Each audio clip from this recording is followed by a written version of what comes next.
በእናንተ ሕይወት ላይ ይሰራል። በጌታ በኢየሱስ ስም ይሰራል።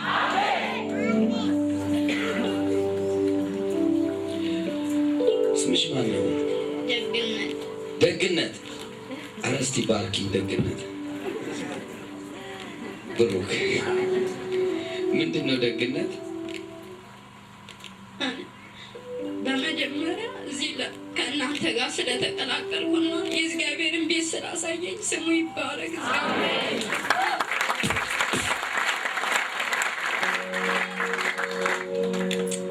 ቃላት ያንሰኛል። ብቻ ለማንኛውም እኔ የ12 ዓመት የአጋንንት መጫወቻ ነበርኩኝ። 12 ዓመት ከእናቴ ለይቶ እናቴ የት እንዳለው አታውቅም። ከምዕራብ ጎጃም አውጥቶ ኬንያ ድረስ በእግር እያንከራተተ ዛፍ ላይ እያሳደረ ቅጠል እያስበላኝ አውሬ ናይል 44 አውሬ ሰፍሮ ግንባርን ከምጦ ደሜን እየጠጣ ሽቶ እየጠጣ ስቄት ሲያደርገኝ 12 ዓመት የሚያስጥለኝ ዘመድ አጥቼ ይሄ ኢየሱስ አስተናግዶኝ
እንዳልሰማ ጆሮ ያለ መስማት አልቻልኩም። ተጋርጄ ከዚህ መጋረጃ ከጥቁር መጋረጃ ያወጣኝ ኢየሱስ ይባላል።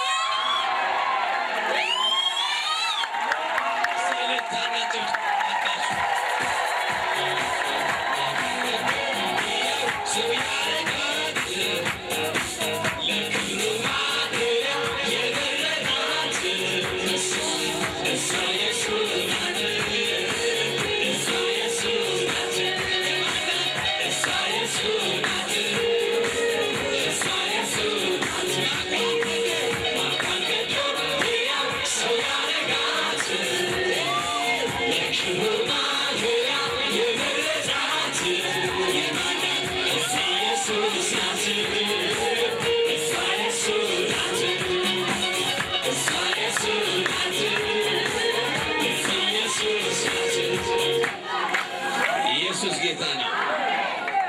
ይቺ ልጅ ታውቃቸዋል። ትናንትና እዚህ መናፍስቱ ሲያስቸግር እንደነበር መናፍስቱ ለመውጣት ሲያስጨንቅ ነበር። ግን ለቋት ምን አደረገ?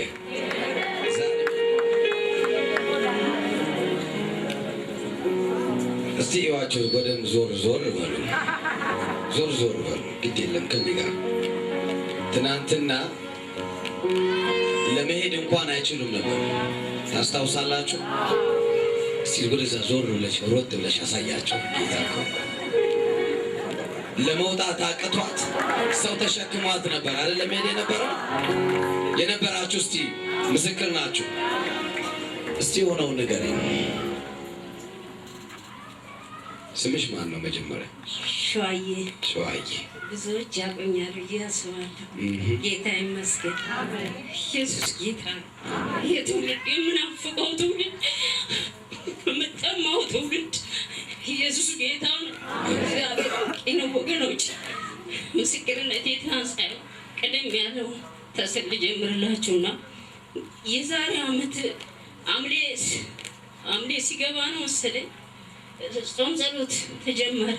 ያን ጾም ጸሎት እየናፈቁ ወዲህ ልመጣ በሰባተኛው ቀን ሌሊት ተነሳውና ካፌ ነበረ ውሃ ልቀዳ ወደ ቧንቧ ሲሄድ እንዲህ ለጭቃ የተደረጉ ጠጠሮች አሉ።